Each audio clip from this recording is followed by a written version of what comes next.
What's up, everybody? It's your guy Brandon Stubbs here with another video episode. I don't even know what to call this yet. So I'm slowly immersing myself back into the boxing media game after being on a long sabbatical. But definitely want to talk to you this week about this past weekend's fights, some boxing news, and share some of my thoughts on some of the things going on in the sport. So let me just dive right in. Shout out to Tim Tszyu, who picked up a victory here down in Australia over the weekend. A stay busy fight for him while he waits for Charlo to heal, stops his guy, quick fashion, looks good doing it. Obviously, is a major draw down in Australia, so salute to him, salute to his promotional team down in Australia for getting this fight together. And him fighting, that's rare. We see a lot of guys who are in positions to fight for championships and fight gets delayed for whatever reason. They just sit on their hands. And, when they do come fight night, a lot of them look rusty, fight night. So Tim Tszyu staying active, fighting, which as a fight fan and media, well, that's all we can do is appreciate someone willing to fight. So salute to him for that. So not only did he do that, and he fought and not waiting for Charlo, he fought after being bit by a dog. And if you've seen those photos that have circulated online, it's a pretty nasty gash he received from that dog bite. So salute to him.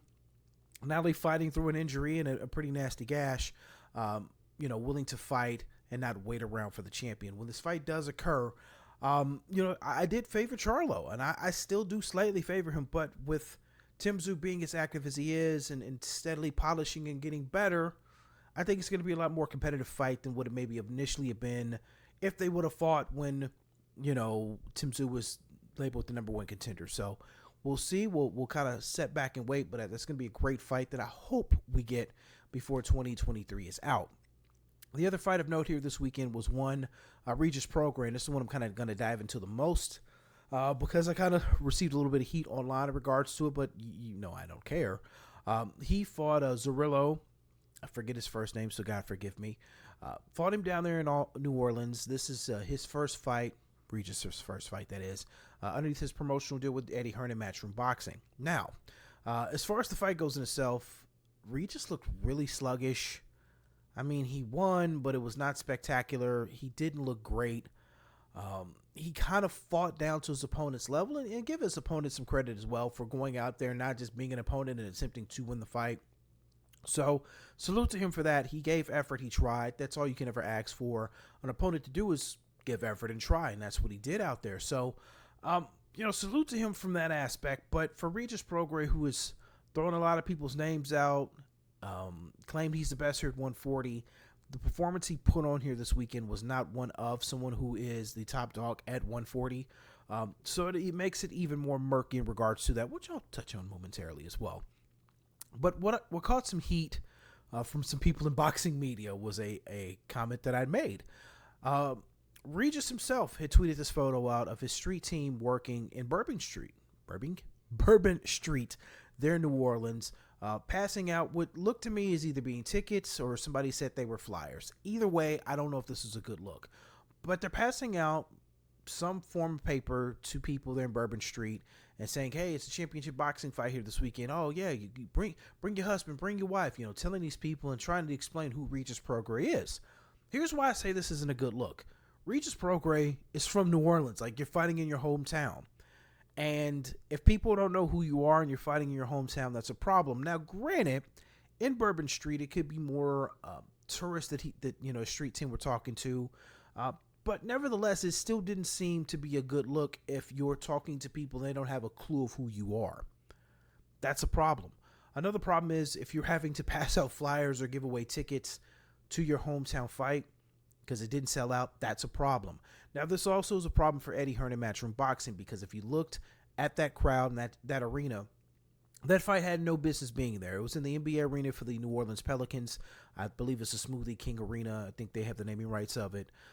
Far too big of an arena for that type of fight to where they had to scale it down. You should have found a smaller venue to have that fight with a better chance of selling it out to make it look full and not just have to scale it down and have a lot of people on lower levels.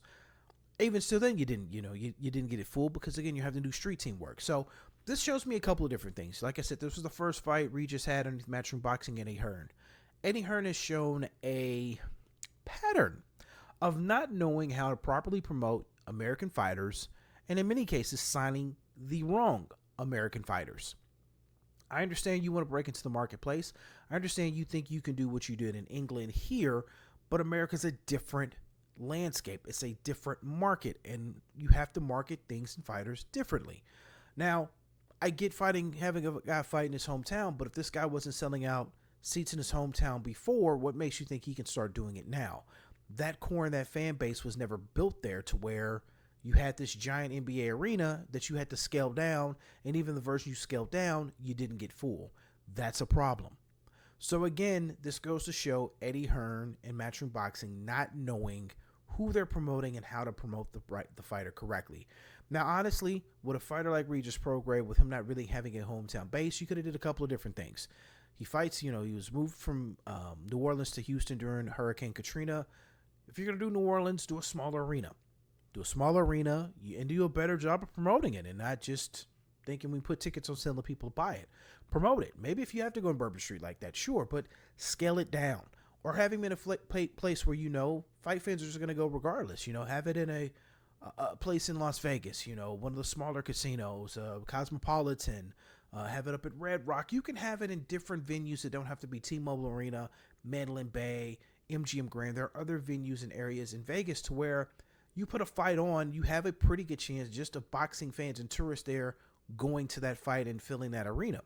So you have to, again, know your market, know your fighter, and market them correctly. So kudos for Regis Prograis for getting the bag because he's getting paid very handsomely through Eddie Hearn. But it's just a bad look for him. I think this is just going to look bad, which he probably doesn't care because he's got his guarantee regardless of part of his contract. But just not a good look. And again, just shows Eddie Hearn and Matchroom Boxing not having a absolute clue of how to promote and sign the correct American fighters. So there you go. So there's that. Now, as far as what's next for Regis Prograis, well, there's a video floating around social media of after the fight, him being at dinner and Bill Haney, Devin Haney's dad, FaceTiming Devin, and they're talking and, they're saying, oh, you're next. I don't know how that'll work out, if that's something that they seriously look at. Seeing the type of fighter Devin is and how he's getting guys out of there, maybe that's the guy to fight at 140. Or it could be a potential belt opening up at 140, which now brings me here to boxing news of the week that I kind of wanted to touch on.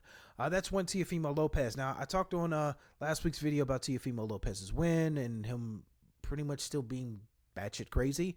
Well, he's still batshit crazy. I know the algorithms are probably going to kick that out for me saying shit, but shit. It is what it is. This week, Teofimo Lopez has now formally announced he's retiring. He stated that he is not coming back to boxing unless he can get a 9-figure deal directly with a network and not with the promoter. So he retired. He has notified the WBO that he's going to be relinquishing that belt. I believe he may be doing the same with the ring. I don't know. There's no sanctioning fees or anything involved with that, so it's not a real big deal. But WBO belt is going to be vacated, and somebody's going to want to fight for it and need it. So that could open up an opportunity for Devin Haney to face someone else on Top Rank's roster, because somebody on Top Rank's roster is going to get an opportunity to fight for that belt, whether it's Jose Ramirez versus Barboza, whether it's Devin Haney versus one of those two. Somebody's going to be that guy that's going to fight for that belt. Now, how that'll all play out in the next couple of months will be interesting. As far as seeing Teofimo Lopez's retirement, look, I've said it on social media, and I'll say it again here now. I don't believe he's retiring. I think he's retiring for reasons involving stuff outside of boxing. He's going through a divorce. He's going through a custody battle. If you're saying you're a retired fighter, you're going to say you don't have the income you have coming in. That could be playing a part of it. It could be a strategy here in regards to those proceedings he has going on with his divorce. I can't call it. I can't paint a picture on it, but maybe that has something to do with it, or he just wants the time to focus on these legal battles he has ahead of him with the divorce and with the custody battle. So if that is the situation, I'm not blaming him at all, and I appreciate him at least retiring and relinquishing the belt and not having that belt be locked up or tied up or people waiting, or we have unnecessary interims. He's saying, hey, I'm retiring. I got to take some time away. Drops the belt. I got no problem with that at all. So salute to him from at least from that aspect, not being a jerk and, holding on to that belt unnecessarily if you're not going to be around to defend it in the immediate future. So kudos to him for that. I wish him the best of luck in his retirement, and hopefully with his proceedings here, with his divorce and with his custody battle, everything goes fine with that, and it goes smooth for all parties involved. Because the most important thing is the kid at the end of the day. So I hope it all works out for him. It's none of my business. It's personal life. I'm not going to delve into that, but we will see Teofimo Lopez fight again. We won't seem to get a direct 9-figure deal with a television company. I can tell you that already. So anyone thinking that he's just going to be able to set this contract out and retire and get out of his deal with Top Rank, I don't think it's going to be that easy. He could be pulling a Mikey Garcia to where he does set for years and lets that contract expire out. That could be his plan to get out of the deal with Top Rank. We'll see, but who's saying at that point when he does come back, whether it be a year from now, 2 years from now, 3 years from now, anyone's going to want to offer him a 9-figure deal. Like, let's be realistic. No one's going to give you a 9-figure deal for you to be a boxer. But again, the bright side is if he does stay away for a couple of years, Teofimo Lopez is only in his mid-20s. He could proverbially take years off, come back before he even hits 30, and still be entering in, if not in his prime. So, time is on his side. Again, we wish him the best of luck, but we will see him sooner than later. The biggest news of the week is very awkward news of the week. Ryan Garcia and Golden Boy just have really seemed to be... I don't even know what word to use here. I have to pause and be speechless because I don't even know what to say here. Oscar De La Hoya went on a Twitter rant a couple of weeks back. Ryan fired back. It's just a lot of weird stuff going on back and forth, to the point to where this week, to make sure his contractual obligations are met, Golden Boy is now taking Ryan Garcia and his representation, that's the word we want to use, to court to make sure that they honor their contract with Golden Boy. He is locked into that contract until 2026. Now, I don't know how many fights is involved with that, but it's either going to be X number of fights have to happen, or he hits 2000, whatever date in 2026 before that contract is up. They're not going to let you out of that deal, Ryan. Like, no matter how of a shitty relationship you and Oscar have right now, you're not getting out of this deal. Now, keep in mind, Ryan Garcia, once upon a time a few years ago, was very pissy at Golden Boy, and he ended up getting his deal reworked in and getting one of the largest deals ever, quote unquote, for a up-and-coming prospect. So he has renegotiated his deal several times now with Golden Boy and gotten paid, compensated more, whatever phrase you want to use. But really all this is stemming from Ryan losing against Tank Davis, him feeling that his promotion and Golden Boy, the team around him, let him down and wasn't there to support him after he lost. Look, it's the fight business, Ryan. Like, they're going to love you when you win. They're going to hate you when you lose. So suck it up. Like, there's nothing you can do here. There's nothing, no kind of recourse you have that's going to change the events of what happened here a few months back, losing to Tank Davis. Lick your wounds, get better, improve, fight your fights to get out of your contract and move on. That's going to be my best piece of advice for him. If you don't want to do that, you then need to come up with the money and buy yourself out of your contract. Those are going to be the two things that he's either going to have to do: fight it out or buy it out. But again, if you've noticed, there's a pattern with some things here with Golden Boy. So, look, it's not like it's a lot of people left on that Golden Boy roster. Ryan Garcia is obviously your biggest draw amongst the people remaining on there. Virgil Ortiz does have a very good following, but he's had some illnesses and been able to back out of fights. He's going to have a fight against Stanionis here soon. So Virgil's your next guy. So you need to make sure that whatever fighters you have left on this roster, everyone gets along with everyone. Everyone is on the same page contractual-wise. Everybody's on the same page in regards to fight agreements and all this stuff. And right now, you don't feel that vibe between Ryan and Golden Boy. I'll also say this. If I had a boss who went online and talked about me the way Oscar does, Oscar's a little bit, finger happy when it comes to Twitter and tweeting out things and saying things, and somebody needs to take his phone away from him and just not let him tweet or talk for a little bit. Not everything needs to be handled through social media, and that's something that that is occurring. It's happening through social media.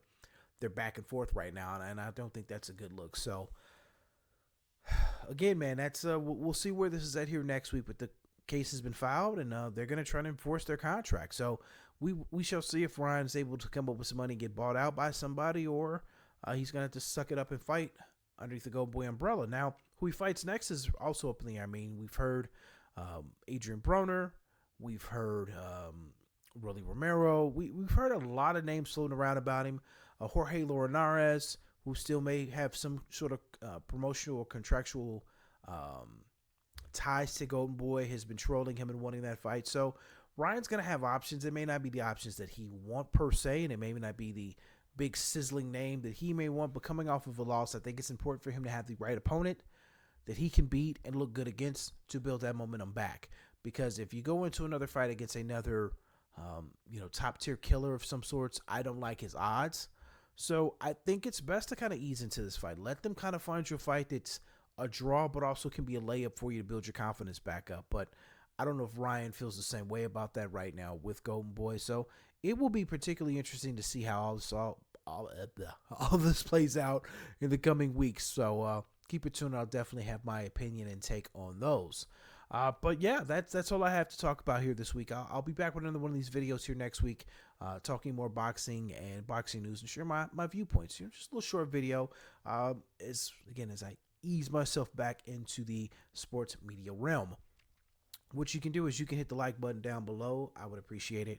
You can also hit the subscribe button, if I can say the word subscribe button. That's also down below. I'll probably have some fancy animation or stuff up here soon. Whatever. But, hey, tell a friend to tell a friend. I would appreciate it. So, yeah, this is Brandon Stubbs. And then till next time, next week, something like that, or when boxing news breaks, I'm out.